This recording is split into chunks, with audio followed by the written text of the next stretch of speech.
సంస్కృతి, మన సాంప్రదాయాలు ఎప్పటికీ మనతోనే ఉండాలి. భారతదేశపు మహాగ్రంథాలు, కావ్యాల సంపూర్ణ సంకలనం. ఉదంకుడి గురుభక్తి గురించి తెలుసుకుందాం. ఉదంకుడు పైన ముని శిష్యుడు. అతడు విద్యాభ్యాసం పూర్తి చేసి గురువు వద్దకు వచ్చి, తమ రుణం తీర్చుకోలేనిది గురువర్య, తమకేదైనా గురుదక్షిణ చెల్లించాలని కోరికగా ఉంది, మీకేం కావాలో సెలవివ్వండి అని అడిగాడు. దానికి గురువు, నాకు ఏ కోరిక లేదు నాయనా, నా భార్యకేమైనా కావాలేమో అడిగి చూడు అన్నాడు. ఉదంకుడు గురుపత్ని వద్దకు వెళ్ళి విషయం చెప్పాడు. ఆమె, నాకు పౌష్యరాజ పత్ని ధరించే అపురూపమైన కుండలాలను ధరించాలని ఉంది అని చెప్పింది. విదంకుడు వెళ్ళి పౌష మహారాజును దర్శించి తన గురుపత్ని కోరికను చెప్పాడు. రాణి అంతఃపురంలో ఉంది, నువ్వే వెళ్ళి ఆమెను అర్థించు అన్నాడు రాజు. ఉదంకుడు రాణి పౌష మహాదేవి అంతఃపురానికి వెళ్ళాడు. కానీ అక్కడ రాణి కనిపించలేదు. అతడు తిరిగి వచ్చి రాజుకు విషయం చెప్పాడు. రాజు కాసేపు ఆలోచించి, నువ్వు ఈరోజు ఉదయం స్నానం చేసి శుచివై ధ్యానం చేసి ఆహారాన్ని మొదట దేవతలకు అర్పించి తరువాత భుజించావా అని అడిగాడు. లేదు అన్నాడు ఉదంకుడు. రేపు ఈ నియమాలను పాటించి ఆ తరువాత అంతఃపురానికి వెళ్ళి చూడు, రాణి కనిపిస్తుంది అన్నాడు రాజు.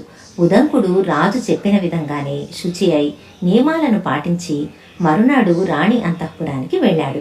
అప్పుడు రాణి కనిపించింది.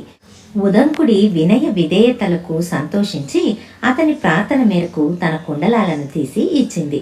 ఉదంకుడు గురువు ఆశ్రమానికి తిరిగి వస్తూ మార్గమధ్యంలో చెరువు కనిపించగానే స్నానం చేయటానికి కుండలాలను ఒక బండ మీద పెట్టి నీళ్లలోకి దూకాడు.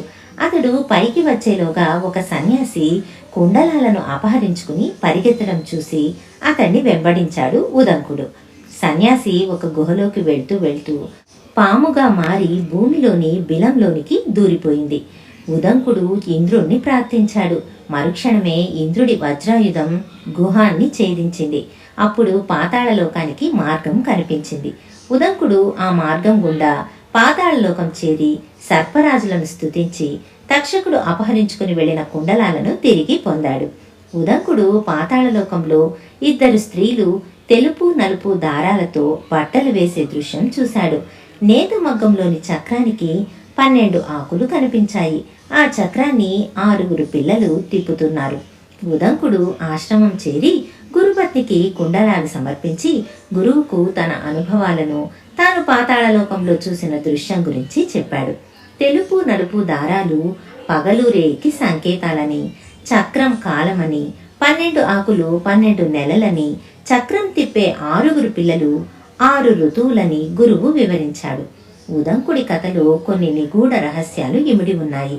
ఉదంకుడి పాతాళలోక ప్రవేశం సృష్టి రహస్యాలను ఛేదించడానికి జరిగిన అరుదైన ప్రయత్నం. కుండలాలు నిగూఢ జ్ఞానానికి సంకేతాలు. అచంచలమైన పట్టుదల, నిర్విరామ కృషి, అప్రమత్తత ఉంటేనే దివ్యజ్ఞానం పొందడం సాధ్యమవుతుంది. ఇదే ఈ కథలోని అంతరార్థం అని చెబుతారు. మన సంస్కృతి, మన సాంప్రదాయాలు ఎప్పటికీ మనతోనే ఉండాలి. భారతదేశపు మహాగ్రంథాలు, కావ్యాల సంపూర్ణ సంకలనం.